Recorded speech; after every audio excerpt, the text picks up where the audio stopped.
ఉదయకాలం ఆయన సన్నిధిలో మనం ఉండే భాగ్యాన్ని మనకి ప్రభు అనుగ్రహించారు. ఇప్పటి వరకు స్తుతి ఆరాధనలో మీరు ఉన్నారు. నన్ను ఎంతగానో ప్రేమించావయ్యా, నన్ను ఎంతగానో ప్రేమించావయ్యా. నా దుఃఖ సమయంలో ఏంటి ఆయన మన దుఃఖ సమయంలో ఓదార్పు నీ వాక్యమే. దైవ కీర్తనలో ఉన్న ఈ పాట ఒకరోజు నేను ఒక ప్రార్థన నుండి వస్తున్నప్పుడు సికింద్రాబాద్ ఒక ఫ్లైఓవర్ మీద నేనే డ్రైవింగ్ చేసుకుంటూ అప్పుడు ఉన్న పరిస్థితిని బట్టి కన్నీరు కారుస్తూ వస్తున్నా. చాలా నిరాశగా, చాలా వేదనగా, చాలా చాలా అసౌకర్యంగా ఉంది నా యొక్క హృదయ పరిస్థితి. అప్పుడు సడన్గా నా హృదయంలోకి నా వాక్యమే కదా నీకు ఓదార్పునిచ్చేది ఈ దుఃఖ సమయంలో అని ఎవరో చెప్పినట్లుగా అనిపించింది. ఆ ఒక్క మాటని అలా మనసులో పెట్టుకుని ఆ పాట రాయటం జరిగింది. ఆ తరువాత మిగిలిన పదాలు, పల్లవి, చరణం ఇవన్నీ మన సహోదరులతో కూర్చుని రాయటం జరిగింది. అంటే మనం చూస్తున్నవి, మన కళ్ళకి ఏవైతే కనపడుతున్నాయో అవి మారిపోతాయి. అలాగే పరిస్థితులు మారిపోతాయి, మనుషుల మాటలు కూడా మారిపోతాయి. చెప్పిన మూడు అర్థమైనయా? మనం కళ్ళతో చూస్తాం, అవి మారిపోతాయి. ఉదాహరణకి ఈ ప్లేసే ఉందా, నేను చూసినప్పుడు ఈ సైడు ఒక గోడ ఉండి ఇట్లా ఒక రేకుల షెడ్ వేసి ఒక డొక్కు కారు పెట్టి ఉండేది నేను ఫస్ట్ చూసినప్పుడు ఈ ప్లేస్ని. అంటే ఈ ఖాళీ ప్లేస్లో దీని ఓనర్స్ ఏం చేశారంటే ఒక మెకానిక్కి రెంట్కి ఇచ్చారు.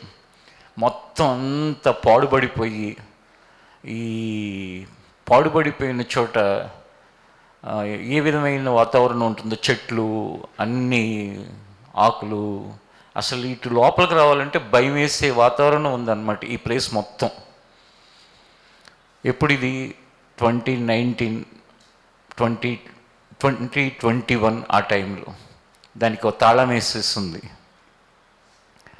మన చర్చి ఇక్కడే కదా, పాత చర్చి.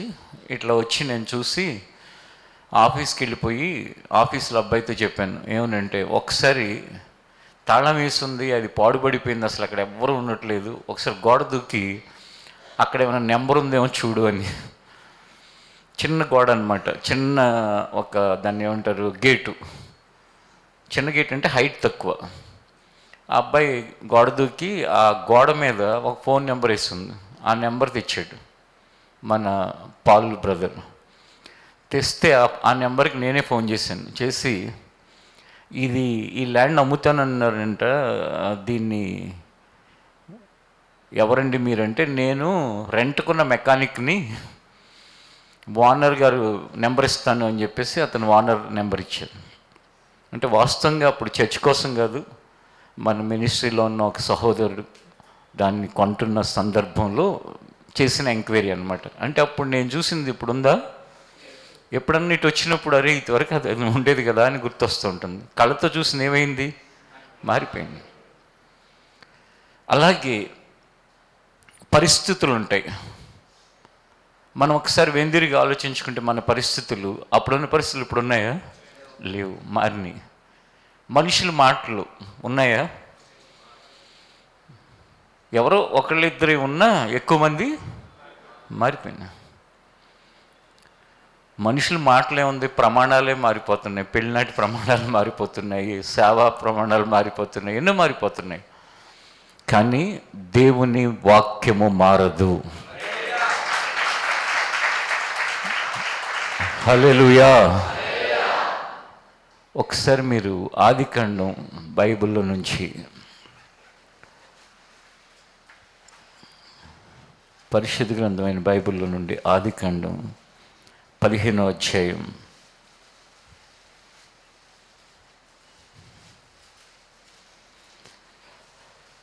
6వ వచనాన్ని మనం చదువుకుందాం. అతడు యెహోవాను నమ్మెను, ఆయన అది అతనికి నీతిగా ఎంచెను. అతడు ఎవరతడు? అబ్రహాము అనే వ్యక్తి ఎవరిని నమ్మాడు? దేవుణ్ణి నమ్మాడంట. ఆయన అది అతనికి నీతిగా ఎంచాడు. అంటే వాక్యాన్ని ఎవరు నమ్ముతారో, ఇప్పుడు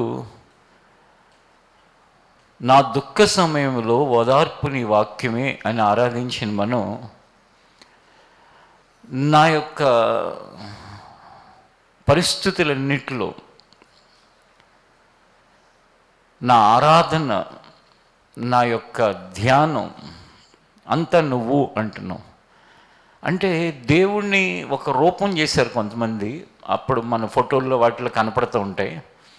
ఆ రూపాన్ని నువ్వు ధ్యానిస్తే నీకు కలిగే ధైర్యం కొంచెం, కానీ ఆ రూపాన్ని కాకుండా వాక్యమై ఉన్న దేవుణ్ణి ధ్యానిస్తే, అంటే నువ్వు వాక్యాన్ని ధ్యానించుకుంటూ వెళుతున్నావు అనుకో. ఎన్ని వాక్యాలు ఉన్నాయి? 66 పుస్తకాల్లో కొన్ని లక్షల వాక్యాలు ఉన్నాయి. ఆ వాక్యాన్ని ఎవరైతే ధ్యానిస్తారో వారికి కలిగే ధైర్యం అది ఇంకో లెవెల్లో ఉంటుంది. అందుకే కనపడేవి మారిపోతాయి, పరిస్థితులు మారిపోతాయి, మనుషుల మాటలు మారిపోతాయి, వాక్యం మాత్రం మారదు. అబ్రహాముని పిలిచినప్పుడు దేవుడు అబ్రహాము తండ్రులకు కానీ తాతలకు కానీ తెలియదు. దేవుడు ఆయన పిలిచాడు, పిలిచిన మాటని, ఆయన వాగ్దానాన్ని ఏం చేశాడంటే అబ్రహాము నమ్మాడంతే. అది దేవుడు దాన్ని దేనిగా ఎంచాడంట? నీతిగా ఎంచాడంట. ఎవరైతే దేవుని వాక్యాన్ని నమ్ముతారో, వాగ్దానాల్ని నమ్ముతారో, ఆ వాగ్దానాల్ని నమ్మే వాటన్నిటినీ దేవుడు ఎలా ఎంచుతాడో తెలుసా? నీతిగా ఎంచుతాడు. నేను హైదరాబాద్కి వచ్చినప్పుడు ఒక చిన్న చర్చిలో దేవుణ్ణి తెలుసుకుని, ఎక్కడో ఇక్కడికి ఒక 350 కిలోమీటర్ల దూరంలో, విజయవాడకి ఇంకా దూరమే, అక్కడ మా అమ్మమ్మ గారి ఊరిలో నేను యేసుప్రభుని తెలుసుకుని, నా చదువు అంతా అయిపోయిన తర్వాత కూడా ఉద్యోగానికి వెళ్ళాలి, లేకపోతే ఇంక ఏ ఆలోచన లేవండి, ఆ పాస్టర్ గారి దగ్గర ఉందాంలే అని చెప్పి అట్లా ఉంటున్నా. అంటే నిజంగా చెప్పాలంటే ఫ్యూచర్ని గురించి, అంటే ఫిజికల్గా ఫ్యూచర్ని గురించి నేను పెద్దగా థింక్ చేయాల. స్టడీస్ అయిపోయినాయి, పాస్టర్ గారి దగ్గర ఉందాంలే అని చెప్పి ఉంటున్నా. ఆ ఉంటున్న సందర్భాలలో ఉండటం అంటే ఎలాగో తెలుసా? పూర్ణ హృదయంతో, పూర్ణ మనస్సుతో, అంటే మనస్సు హృదయం అన్నీ పూర్తిగా అక్కడ ఉండి, అక్కడ ఆయన చెప్పిన పనిని పూర్ణ శక్తితో చేస్తా, తప్పించుకోవటం లేకపోతే ఇంకొకడు ఎవడొకడు చేస్తాడులే అని చెప్పి పక్కకు పోవటం కాకుండా, కొన్నిసార్లు అది నాకు రాకపోయినా పని నా వల్లైనంత మటుకు నేను పూర్తి శక్తిని ఉపయోగించి చేస్తూ అలా ఉండేవాడిని. కొన్ని అనుకోని పరిస్థితుల వలన అక్కడ ఉన్న వాతావరణంలో ఆ పాస్టర్ గారితో ఎవరైతే సేవకులు ఉన్నారో వాళ్ళు నన్ను ఒక రకంగా చెప్పాలంటే బలవంతంగా అక్కడి నుంచి పంపించేశారు. కారణం ఏంటంటే అప్పుడు జరిగిన కొన్ని శోధనకరమైన విషయాలను బట్టి. ఎప్పుడైనా సందర్భం వచ్చినప్పుడు చెప్తాను, ఇప్పుడు సండే కాకుండా. అంటే రియల్గా చెప్పాలంటే ఆ శోధనకరమైన పరిస్థితుల్లో నేను అవి అంత పెద్ద విషయాలని కూడా నాకు అప్పుడు తెలియదు, నాకున్న మెచ్యూరిటీకి.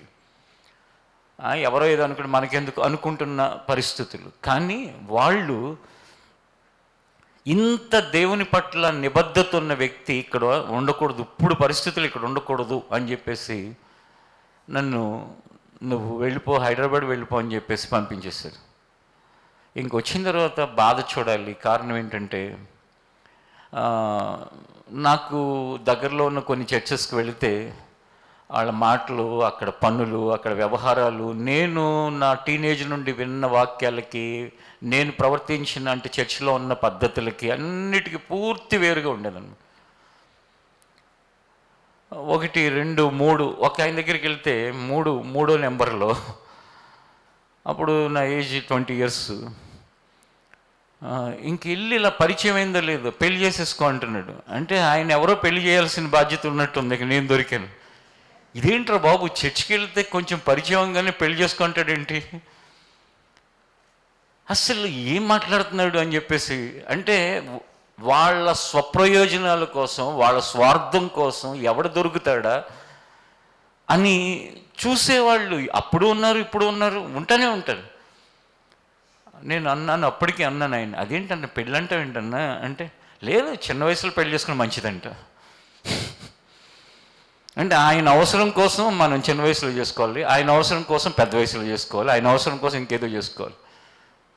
ఆయనే కాదు, చాలామంది రకరకాలుగా, కొంతమంది అమాయకంగా. అప్పుడు చాలా చాలా ఎంత అమాయకత్వం అంటే, దేవుని సేవకుడు దేవుని తర్వాత దేవుని రిప్రజెంటేటివ్, ప్రతినిధి, గుంట్లో దూకమంటే దూకేయటమే, ఇంకంతే. ఇప్పటికీ అప్పుడు ఇప్పుడు ఎప్పుడు కూడా కొంతమంది వాళ్ళ వెనకలిసి తిరుగుతూ ఉంటారు. నిజంగా చెప్పాలంటే వాళ్ళ భవిష్యత్తుల గురించి ఆలోచించకుండా, అసలు అతనికి ఏది ఉపయోగం, ఏది ప్రయోజనం, ఇవేం ఆలోచించకుండా వెళ్ళిపోతూ ఉంటారు. కానీ ఒకటి మాత్రం గుర్తుపెట్టుకోండి, మీలో ఇది వినే ఎవరైనా సేవకులు, సేవ చేద్దాం అనుకునే ఎవరైనా, నీ స్వార్థ ప్రయోజనాల కోసం ఏదైనా నిర్ణయం తీసుకున్నావా, అది నీకు ఉరి, అది నీకు ఏదో ఒక రోజున గుణపాఠంగా మారుతుంది. ఎవరి విషయంలో ఏ నిర్ణయమైనా తీసుకున్నాము అంటే దేవుడికి మహిమ కలగాలి అని తీసుకోవాలి, వాళ్ళ భవిష్యత్తు కోసం తీసుకోవాలి. సరే అక్కడక్కడ ఇదేదో తేడాగా ఉంది, ఒకసారి కాదు 3 సార్లు అన్నాడు. ఒకసారి నేను అప్పటికి చెప్తే చిన్న వయసు అని, మళ్ళీ అదే పాట. ఇక ఈ మనిషికి ఇక నన్ను చూసినప్పుడే పెళ్లి తప్ప ఏం గుర్తురావట్లేదు అనుకుంటా అని చెప్పి మానేశాను. అలాంటి పరిస్థితుల్లో చర్చ్ గుర్తొస్తే చాలా బాధేసేది. మా పాస్టర్ గారు ఎప్పుడైనా, అప్పుడు సెల్ ఫోన్ లేవు, ల్యాండ్లైన్లు ఉండే, ల్యాండ్లైన్కి ఫోన్ చేస్తే నేను జాబ్ చేసే ఆఫీస్కి చాలాసార్లు లేట్ చేసేవాడిని. ఆ సందర్భాలలో ఒక వాక్యం నా హృదయంలో దేవుడు జ్ఞాపకం చేశాడు. ఒకసారి మీరు ఆ వాక్య భాగాన్ని తీయండి. యెషయా గ్రంథం 60వ అధ్యాయం.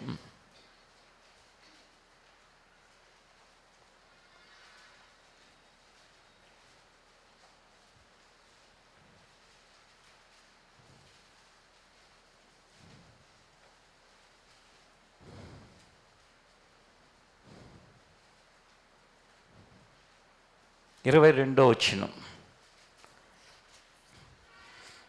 వారిలో ఒంటరి అయిన వాడు 1000 మంది అగును, ఎన్నిక లేనివాడు బలమైన జనమగును.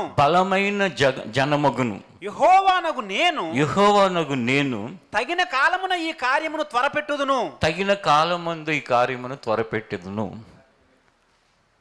ఇప్పుడు తగిన కాలంలో అది జరిగిందా, జరగలేదా? ఆ వాక్యాన్ని అది అలా మనసులో ధ్యానించుకుంటూ, అంటే రోజు నేనేమి గుర్తుండేది కాదు, కానీ నాకు ఎప్పుడైనా బాధ కలిగినప్పుడు, ప్రభా మీలో ఒంటరైన వాడిని 1000 మంది అగును అని చెప్పావు కదా. అంటే అప్పుడు ఆ ఒంటరిగా ఒక్కడిగా సరైన ఆత్మ సంబంధమైన విధి విధానాలు కలిగింది నాకు ఆ సమీపంలో నాకు తెలిసినంత మట్టుకు దొరకలేదు.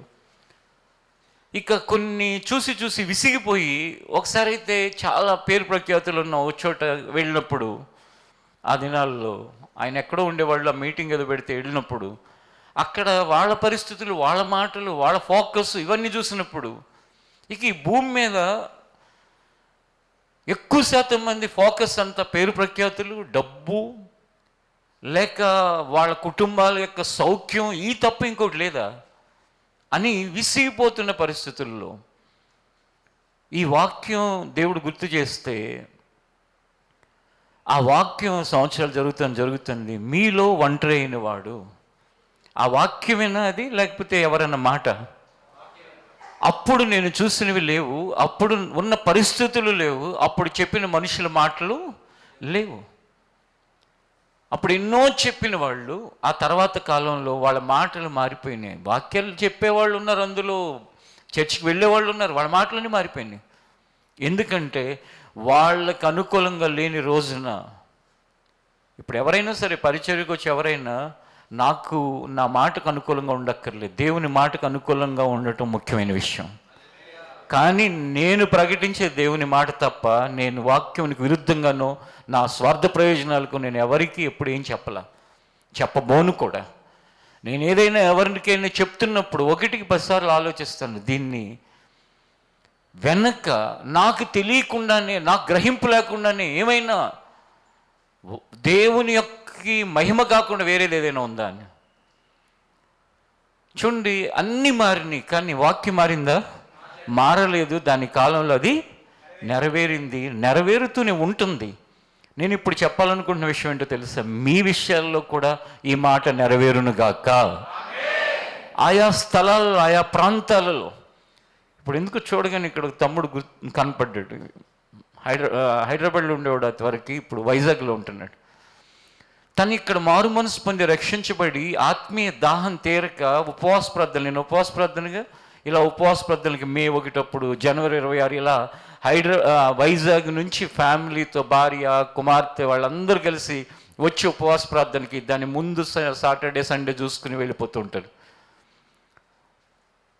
పెద్ద చర్చి, వాళ్ళ ఫాదరు వాళ్ళందరూ అక్కడ మెంబర్సు, అక్కడ వాళ్ళకి ఒక హోదా అన్నీ ఉన్నాయి. కానీ ఈ సమాజంలో, క్రైస్తవ్యంలో ఉన్న హోదాలో, పేరు ప్రఖ్యాతులో, స్థానాల్లో ఇవన్నీ మన ఆత్మదాహాన్ని తీర్చలేవు. పరిశుద్ధాత్ముడు మాత్రమే తీర్చగలిగిన వాడు. కనుక మీలో ఎక్కడ ఏ పరిస్థితుల మధ్యలో, ఎలాంటి స్థితిగతుల మధ్యలో ఉన్నా, లేక ఇక్కడే ఉన్నా, ఎక్కడ ఉన్నా సరే, మీరున్న ప్రదేశాలలో మీరు ఈరోజు ఒంటరిగా ఉన్నారు. మీలో ఒంటరి అయిన వాడు 1000 మంది అగును అనే మాటను నమ్మినట్లయితే ఆ మాట ఖచ్చితంగా నెరవేరి తీరుతుందండి. నిన్న ఫ్లాగ్ హోస్టింగ్ అప్పుడు, ఈ సంవత్సరానికి మనం ఈ ఇండిపెండెన్స్ డే సందర్భంగా ఒక మాటని మనందరం చేయటానికి ఒక తీర్మానం చేసుకుందాం అని అందరూ నాకు చెప్పాను. అది నిన్ను వల్ల నీ పొరుగువాడిని ప్రేమించడం అనే మాటను మీరు ఈ సంవత్సరంలో ప్రతి దినము కూడా చేయటానికి ప్రయత్నం చేయండి. పరిస్థితులు ఎలా మారుతాయో చూడండి. ఇంటిలో కుటుంబ సభ్యుల అనారోగ్య పరిస్థితులను బట్టి లైవ్లో వింటున్న ఒక సహోదరుడు, అది ఎన్నిసార్లు విన్నాను ఈ మాట, కానీ దేవుని యొక్క ఆత్మ ప్రభావం నా మీదకి, నేను ఇంట్లో కూర్చుని ఉంటే అది నాకు మీదకి వచ్చి నేను ఖచ్చితంగా ఇలా బ్రతకాలని నాకు దేవుడు చెప్పినట్లుగా నన్ను దేవుడు బలపరిచాడని చెప్పి ఉదయకాలం నాతో చెప్పినప్పుడు, దేవుని వాక్యము ఎల్లప్పుడూ కూడా నిలిచేది, అది సత్యము, అది నెరవేరేది. యోహాను సువార్తను ఒకసారి తెరిస్తే అక్కడున్న వాక్య భాగాన్ని కూడా చూద్దాం. చూడండి, యోహాను సువార్త 17వ అధ్యాయం 17వ వచనం. సత్యమందు వారిని ప్రతిష్ఠ చేయుము, సత్యమందు వారిని ప్రతిష్ఠ చేయుము, నీ వాక్యమే సత్యము, నీ వాక్యమే సత్యము. దేనిలో ప్రతిష్ఠ చేయాలి? సత్యములో ప్రతిష్ఠ చేయటువంటి వాక్యంలో ప్రతి వ్యక్తిని ప్రతిష్ఠింపచేస్తే. ఈ లోకంలో ఎన్ని రకాలైన మోసాలు, మాటలు ఉన్నాయండి. స్పాన్సర్ చేసినాడికల్లా ఒక మెమౌంట్ వేస్తూ ఉంటాడు ఒక ఆయన చూసి ఎంతోమంది మొదలుపెట్టారు. అది ఇంటి మీద పెట్టుకుంటూ ఉంటారు, ఆ షో కేసులు వాటిలో వీటిలో.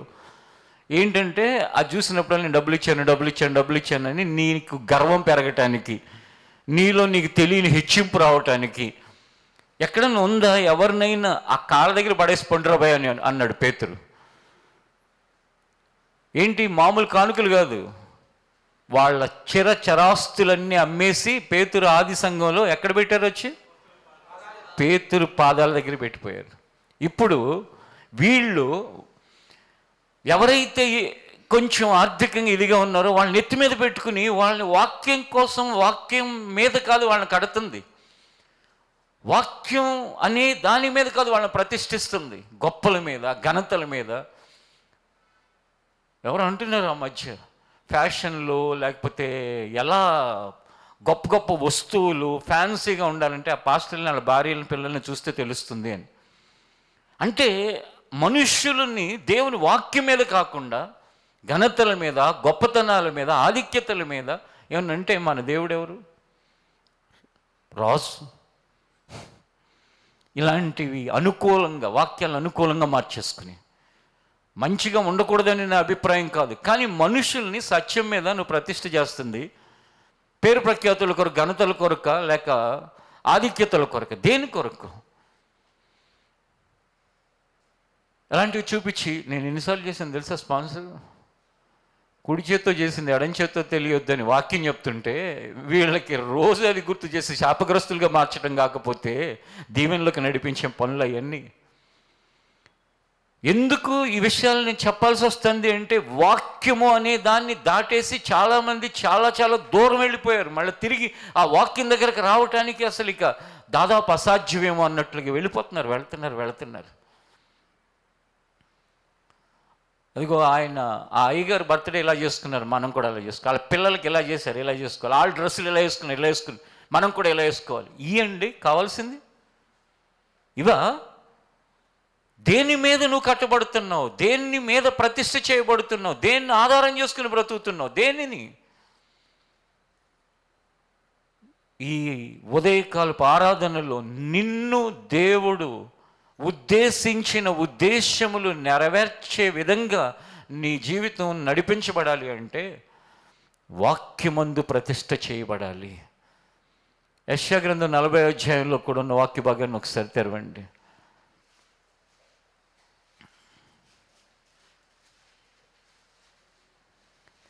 యెషయా గ్రంథం 40వ అధ్యాయం 8వ వచనం.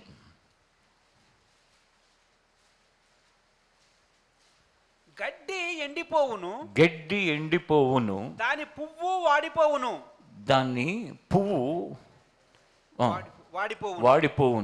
మన దేవుని వాక్యము నిత్యము నిలుచును. హల్లెలూయా. గడ్డి ఎండిపోతుంది, దాని పువ్వు వాడిపోతుంది, అది రాలిపోతుంది లేకపోతే, కానీ మన దేవుని వాక్యము నిత్యము నిలుస్తుంది. మీరు ప్యాంపరింగ్ కోసం, ఎవరో మిమ్మల్ని ఘనపరచడం కోసం, ఎవరో పొగట్టడం కోసం, ఎవరో ఏదో చేయటం కోసం జీవితంలో ఏం చేయకండి. ఏదైనా చేస్తే దేవుని యొక్క వాక్యం కోసం నిలబడండి, వాక్యం కోసం బ్రతకండి, వాక్యం కోసం జీవితంలో ఒక బలమైన తీర్మానాలు చేసుకోండి. ప్రభువా నీ వాక్యం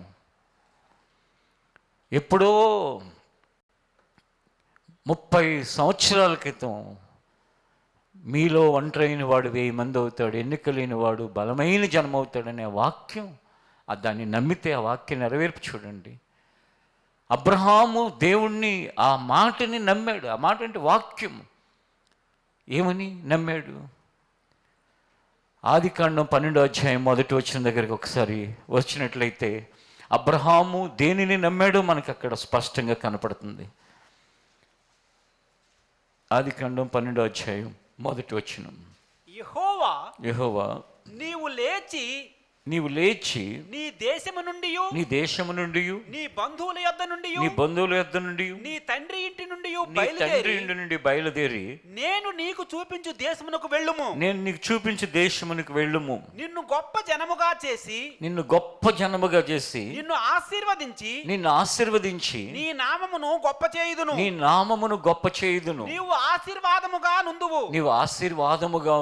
నిన్ను ఆశీర్వదించు వారిని ఆశీర్వదించెదను. నిన్ను దూషించు వారిని శపించెదను. భూమి యొక్క సమస్త వంశములు నీ యందు ఆశీర్వదించబడినని అబ్రహాముతో అనగా యెహోవా అతనితో చెప్పిన ప్రకారము అబ్రహాము వెళ్ళెను. ఏ ప్రకారం వెళ్ళాడు? చెప్పిన ప్రకారం వెళ్ళాడు. నీ తండ్రి ఇంటిని విడిచిపెట్టు, నీ దేశాన్ని విడిచిపెట్టు, నీ బంధువులు విడిచిపెట్టు. చూడండి దేవుని మాటను ఎలా నమ్మాడు. ఆ నమ్మిన దానికి అబ్రహాముకి తాను ఊహించిన దానికంటే, నిజంగా చెప్పాలంటే దేవుడు చెప్పిన దానికంటే ఎక్కువ చేశాడు లేదు. సమస్త జనం, ఈ భూమి మీద ఉన్న సమస్త జనం ఈ రోజున అబ్రహాము అనగానే ఆ రోజున ఇశ్రాయేలీయులకి మూలపురుషుడే కాదు, విశ్వాసులకి తండ్రి. నమ్మిన విశ్వసించిన వారిలో ఎవర్రా మూలపురుషుడు అంటే అబ్రహాము. దేవుని మాట నమ్మాడు. దట్స్ ఆల్, అంతే. ఈ భూమి మీద దేవుని మాట నమ్మిన వాడు చెడిపోయినట్లు ఎక్కడ ఎవ్వరూ చూపించలేరు. కనపడేదాన్ని నమ్మినాడు ఏమైపోతాడంటే ఏదో ఒకటి అవుతాడు. పరిస్థితుల్ని నమ్మినవాడు ఏదో ఒకటి అవుతాడు. మాటలు నమ్మినవాడు ఏదో ఒకటి అవుతాడు. మాటలు మనుషుల మాటలు, కానీ దేవుని మాట నమ్మినవాడు కొన్నిసార్లు మోసగాళ్ళు దేవుడి మాట చెప్పి నమ్మినవాడు కూడా నమ్మినాడు బాగుపడతాడు, ఆ మోసగాడు పోతాడు. మోసగాళ్ళు కొంతమంది గొర్రె చర్మం కప్పుకున్న తోడేళ్ళు ఏం చేస్తారు, గొర్రె పైన కప్పుకుంది ఏంటి, గొర్రె చర్మం. అట్లాగే ఈ మోసగాళ్ళు కొంతమంది వాక్యమే చెప్తారు, వాక్యాన్నే మాట్లాడుతూ ఉంటారు. వాళ్ళ పనులు వేరు ఉంటాయి, కానీ దాని ఫలితం వాళ్ళు అనుభవిస్తారు. వాళ్ళ బ్రతుకు యొక్క ఫలితం వాక్యాన్ని విన్నాళ్ళు ఏమవుతారు, ఖచ్చితంగా బాగుపడతారు. ఎందుకంటే వాక్యాన్ని నువ్వు నమ్మితే. మళ్ళీ ఆ మనుషులు నమ్మావా, అంతే సంగతులు. వాళ్ళ వేషాలు, వాళ్ళ వేషధారణ మాటలు, చెప్పేది ఒకటి, చేసేది ఒకటి, మాట్లాడేది ఒకటి, పైకి ఒకటి, లోపల ఒకటి, ఇవన్నీ ఈ మోసాలు నేర్చుకోబాకండి. నేను వెల్విషర్స్ అందరికీ, అంటే మన పరిచర్లు వెల్విషర్లు, నాకు ఎవరు పరిచర్లు ఉన్న వాళ్ళందరూ వెల్విషర్లు కదా, వీళ్ళందరికీ ఒకటే చెప్తూ ఉంటాను. మన జీవితంలో 100% అన్నీ కరెక్ట్గా చేయలేకపోవచ్చేమో, కానీ వేషధారణతో మాత్రం ఉండబాకండి. వేషధారణ అంటే చేయకపోయినా చేసినట్టు, లోపల ఒకటి బయటకు ఒకటి, ఎదురుగా ఒక మాటలు వెనక ఒక మాటలు, ఇది మాత్రం చేయకండి. ఇది చేసినాడు ఎవడో బాగుపడ్డా. కొన్ని సందర్భాల్లో ప్రభా నేను ఇలా చేయలేకపోతున్నాను, వాక్యం ఇలా చెప్తుంది, కానీ నన్ను క్షమించు, దేవుడు నీ యొక్క పరిస్థితిని బట్టి నిన్ను కనికరిస్తాడు. కానీ మోసకరమైన వేషధారణ ఉంది చూసారా, దాని విషయంలో మాత్రం దేవుడు ఎప్పుడు ఒప్పుకోడు. పానీలో 99 బాగానే ఉన్నాడు కదా, ఈ ఒకటి నటిస్తున్నాడు, నటించబోక, అదే దేవుడికి కావాల్సింది. దేవుడు ఎందుకు అననీయ సప్యరాల యొక్క తప్పుని అంత కఠినంగా దాన్ని శిక్షించాడు? ఎందుకు? వాళ్ళు అసలు మేము ఇవ్వము, సంఘంలోనే ఉంటాం కానీ మేము ఇవ్వము అంటే కనుక ఏమైనా అనేవాడా?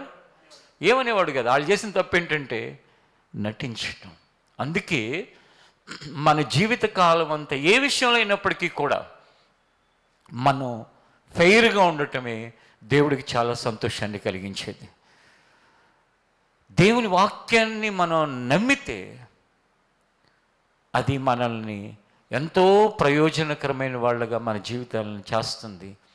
నువ్వు ఏ వాగ్దానాన్ని, ఏ వాక్యాన్ని నమ్మావో ఆ వాక్యం నెరవేరి తీరుతుంది. అబ్రహాం నమ్మాడు, ఇస్సాకు నమ్మాడు, యాకోబు నమ్మాడు, యోసేపు నమ్మాడు.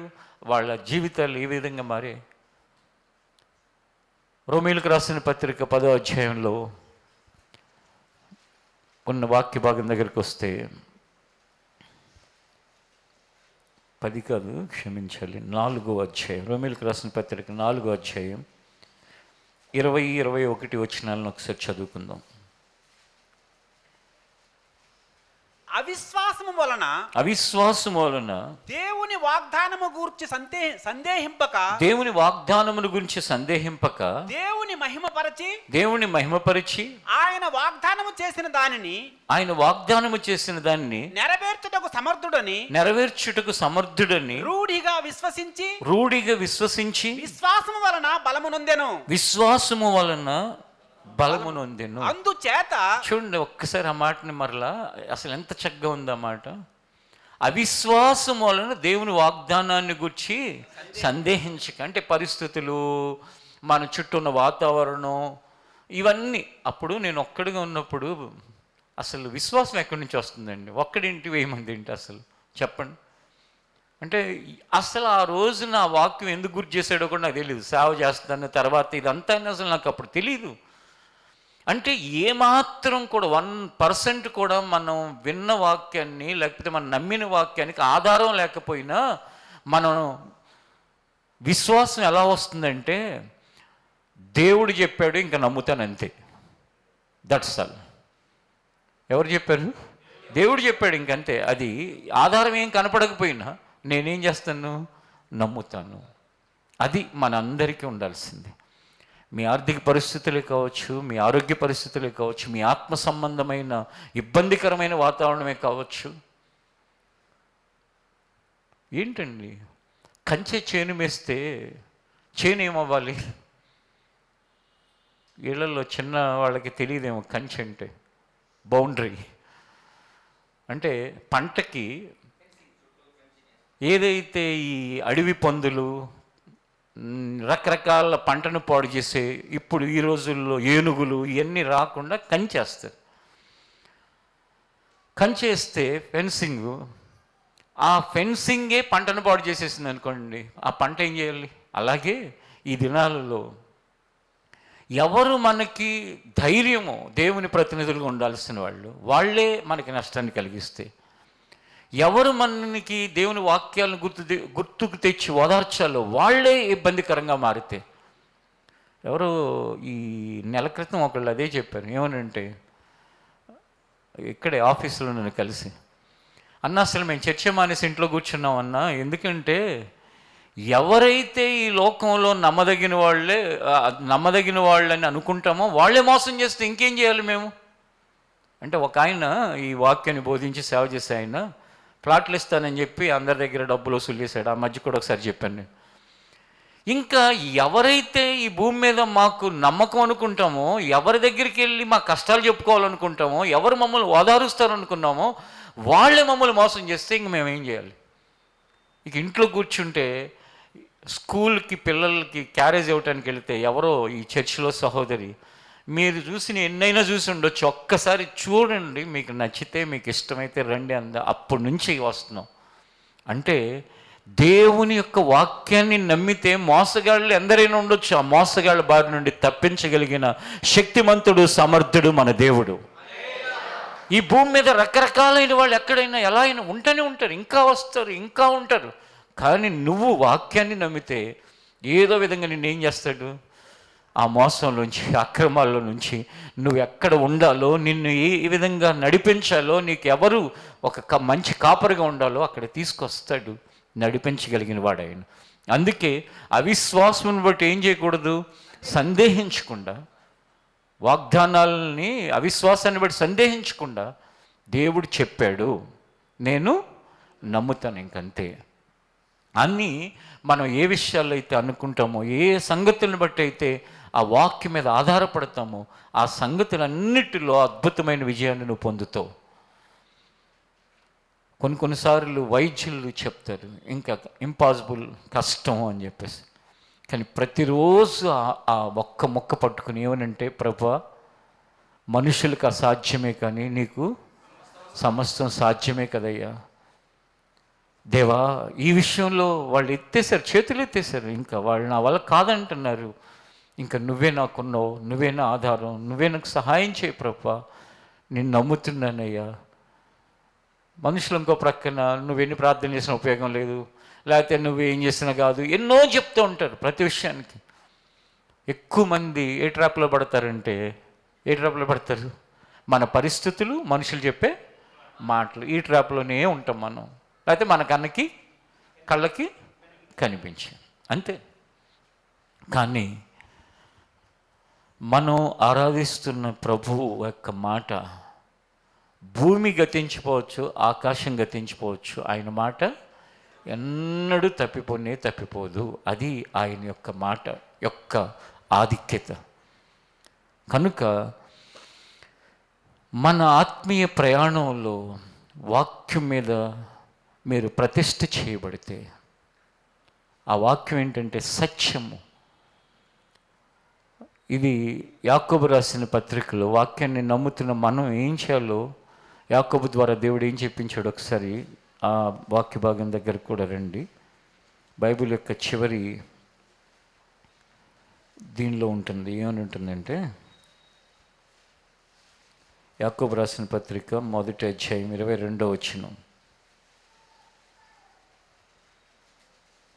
మీరు వినువారు మాత్రమై ఉండి మిమ్మును మీరు మోసపుచ్చుకొనకుండా వాక్య ప్రకారము ప్రవర్తించువారై ఉండుడి. వినువారు మాత్రమై ఉండక అంటే ఏంటంటే, మనం వింటున్నాం, నేను నమ్ముతున్నాను, విన్నాను, నమ్మాను కాదు, చేయవలసినవి చేస్తే, వాక్య ప్రకారము ప్రవర్తించువాడవైతే ఖచ్చితంగా అది ఏం జరుగుతుందంటే, ఆ వాక్యము నిన్ను బలపరుస్తుంది, ఆ వాక్యం నిన్ను ఆశీర్వదిస్తుంది, ఆ వాక్యం నిన్ను శక్తిమంతుడిగా చేస్తుంది, ఆ వాక్యం నీకు విజయాలను దయచేస్తుంది. ఆ వాక్యం ఇంకేం చేస్తుందంటే, యుద్ధము యెహోవాదే అని ఉంది వాక్యం. ఆ వాక్యాన్ని నువ్వు నమ్మేవనుకో, ఆ వాక్యం ఏం చేస్తుందంటే నీ పక్షంగా దేవుడు యుద్ధం చేయటానికి ఆ కార్యం చేస్తున్నావు. నమ్మావు కాబట్టి. నమ్మితే నా మహిమను చూస్తామని చెప్పలేదా? మార్తా మార్తా ఎందుకు తొందరపడుతున్నావు? దేవుడు మాట నెరవేరటానికే ఆయన త్వరపడే దేవుడు, కానీ ఆయన సమయంలో ఆయన మాటని నెరవేర్చకూడదు అనుకునే దేవుడు కాదు. అందుకే ఎల్లప్పుడూ కూడా నీకు దేవుడు జ్ఞాపకం చేసిన, వాగ్దానం చేసిన, చెప్పిన మాటల్ని ధ్యానించుకుంటూ ఆయన వాగ్దానాలు ఎన్ని ఉన్నావో అన్నీ ఏమైనట్టున్నాయి? అవునన్నట్టుగానే ఉన్నాయి, లేనివన్నట్టుగా లేవండి. ఎవరైనా చూసుకోండి, మీకు దేవుడు చెప్పిన మాటలు ఇంతకు ముందు కాలంలో, లేకపోతే మీ వాగ్దానాలు సంవత్సరంలో, ఇవన్నీ వాటిని ధ్యానించుకుంటూ ఉండండి, ఎంత హ్యాపీగా ఉంటుందో. పరిస్థితులను చూస్తూ ఉండండి, ఎలా ఉంటుందో చూడండి. ఎన్ని విచిత్రమైన, చెప్పాలంటే మెరాకిల్స్ అంటారు. విచిత్రం అంటే ఒక మెరాకిల్స్ కొందరు వాళ్ళ జీవితాల్లో జరిగినవి చెప్తూ ఉంటారు.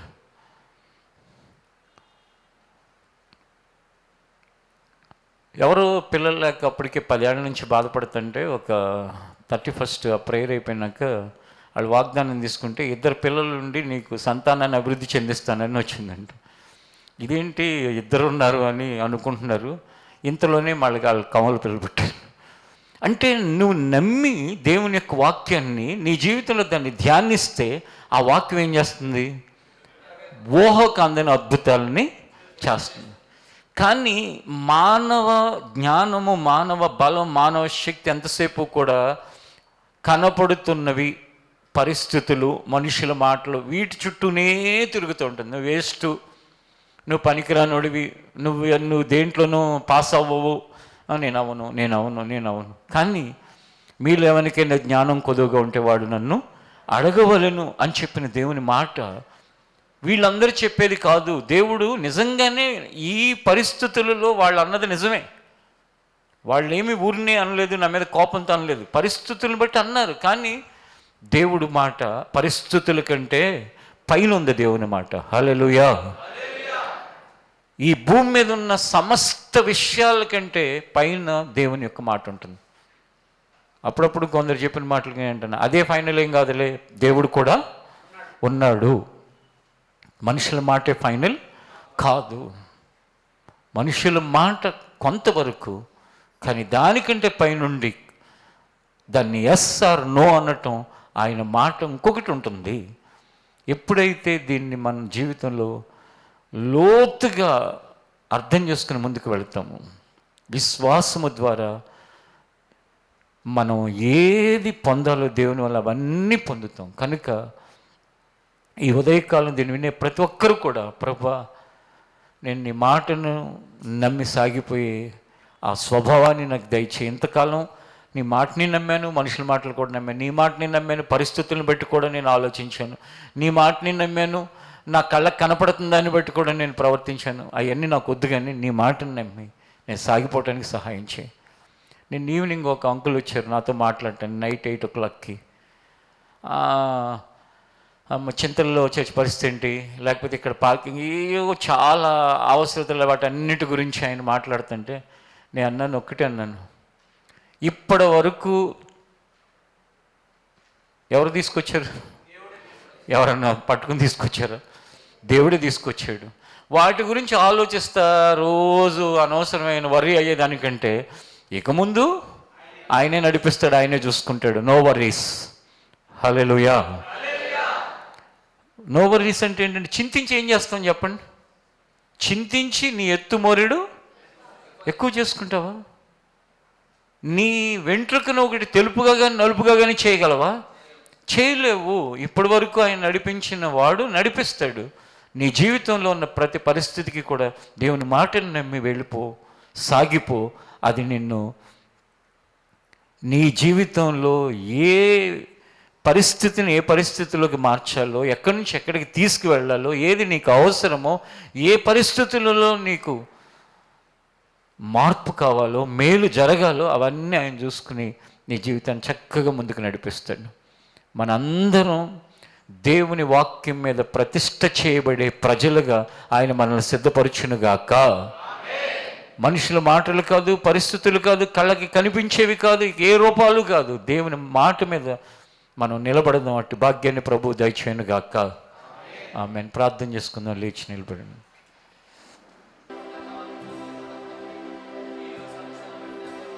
నా దుఃఖ సమయంలో ఓదార్పు నీ వాక్యమే, నా దుఃఖ సమయంలో ఓదార్పు నీ వాక్యమే, మంచి కాపరి నీ సన్నిధిలో నిత్యానందం నాకు ఇచ్చినవయ్యా, మంచి కాపరి నీ సన్నిధిలో నిత్యాదరణ నాకు ఇచ్చినవయ్యా, ఆరాధనా నీకే ఆరాధనా, ఆలాపనా నీవే ఆలాపనా, ఆరాధనా నీకే ఆరాధనా, ఆలాపనా నీవే ఆలాపనా. నన్ను ఎంతగానో ప్రేమించావయ్యా,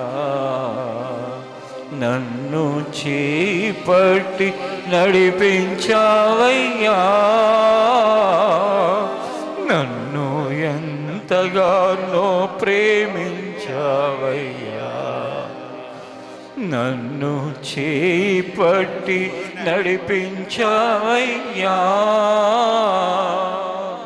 నా తోడు నీవై, నా స్పర్శ నీవై, నా తోడు నీవై, నా స్పర్శ నీవై, నన్ను నడిపించిన నా యేసయ్యా, నన్ను ఓదార్చిన నా యేసయ్యా, నన్ను నడిపించిన నా యేసయ్యా, నన్ను ఓదార్చిన నా యేసయ్యా, ఆరాధనా నీకే ఆరాధనా, ఆలాపనా నీవే ఆలాపనా, ఆరాధనా నీకే ఆరాధనా, ఆలాపనా నీవే ఆలాపనా, ఆలాపనా నీవే ఆలాపనా. మన ఆలాపన ఎప్పుడు ఆలోచించినా, మెళకువలో అయినా నిద్రలో అయినా, నా దేవుని వాక్యము నా జీవితంలో నిత్యము నిలిచేది. మనుషులు, పరిస్థితులు, మనం చూసేవి అన్నీ అశాశ్వతం, కానీ వాక్యం శాశ్వతం.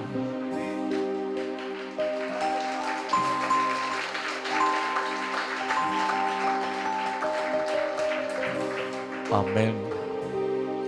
ప్రభా, నిజమైన సత్యము నీ వాక్యము ప్రభా, దాని యందు మమ్మల్ని ప్రతిష్ఠ చేయి తండ్రి. ప్రతిదినము వాక్యము మమ్మల్ని తాకినట్లుగా, ఆ స్పర్శను మేము అనుభవించినట్లుగా చేయి తండ్రి. దేవుని స్పర్శ అని పెట్టబడిన ఈ ప్రార్థనా మందిరం ఎల్లప్పుడూ వాక్యము ద్వారా ప్రతి వ్యక్తిని తాకీదుగా ఉంచు తండ్రి. ఆ వాక్యము మీద కట్టబడి దీవించబడే ప్రజలుగా, ఆశీర్వదించబడే ప్రజలుగా, వర్ధిల్లే ప్రజలుగా ఉంచు నాయన. వాక్యము మీద ప్రతిష్ఠ చేసి కుటుంబాలని, యవ్వనులని, వారి భవిష్యత్తుని వర్ధిల్ల చేయని రాజ్య వారసత్వాన్ని దయచేయి. మహిమ నీకే, ఘనత నీకే, సమస్త ప్రభావము నీదే నాయన. నా దేవా, నా ప్రభువా, ఈ ఆదివారపు ప్రార్థనలు మమ్మల్ని నీ సన్నిధిలో ఉంచి నీ వాక్యము ద్వారా బలపరిచినందుకు కృతజ్ఞతలు చెల్లిస్తూ మరొక వారం అంతా కూడా కాపాడినైనా. ఈ వారం అంతట్లో ప్రతి ప్రయత్నాన్ని సఫలపరచు. ప్రయాణాల్లో తోడుగా ఉండండి. అన్ని విషయాల్లో నీ జ్ఞానమును ప్రసాదించండి. అనాలోచనలతో వెళ్ళేవారు లేక అజ్ఞానంగా బ్రతుకుతున్న వారి పరిస్థితులను మార్చి వాక్యం మీద వారు కట్టబడటానికి, వాక్యం మీద వారు నమ్మిక పెట్టుకోవటానికి సహాయం చేయ. ప్రతి వారి అవసరతని తీర్చినైనా వారి వారి బలహీనతలలో బలమును కలుగు చేయి తండ్రి. పరిస్థితుల్లో నీ సహాయమును దయచేయి. ఆశ్చర్యకరుడా, అద్భుతకరుడా, మహిమగల మా పరలోకపు తండ్రి, నీ కృతజ్ఞతలు చెల్లిస్తూ మరొక వారం అంతటి కొరకు నీ చేతులకు సమర్పించుకుంటూ యేసు నామములో అడుగుచున్నాను తండ్రి, ఆమెన్. ఆశీర్వాదం కోరుస్తూ మన ముగింపులకు వెళ్దాం. ఆశీర్వాదించుము మమ్ము దేవా, నిన్నైనా దీవెనతో పంపుమయ్యా. ఆశీర్వాదించుము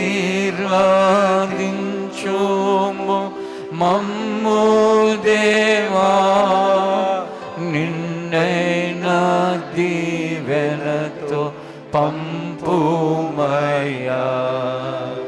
నీదు సన్నిధిలో మేము నిలచి పొందేదామెన్నో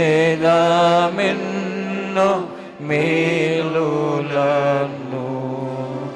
నీదు సన్నిధిలో మేము నిలచి పొందేదామెన్నో మేలులను. పొందేదామెన్నో మేలులను. పొందేదామెన్నో మేలులను.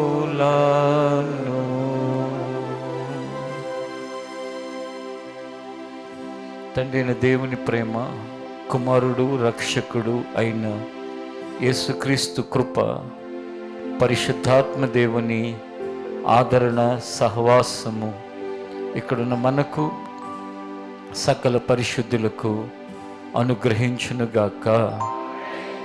ఆమేన్. ఈ ఆరాధన ముగింపులో మీ అందరికీ నా హృదయపూర్వకమైన వందనాలు.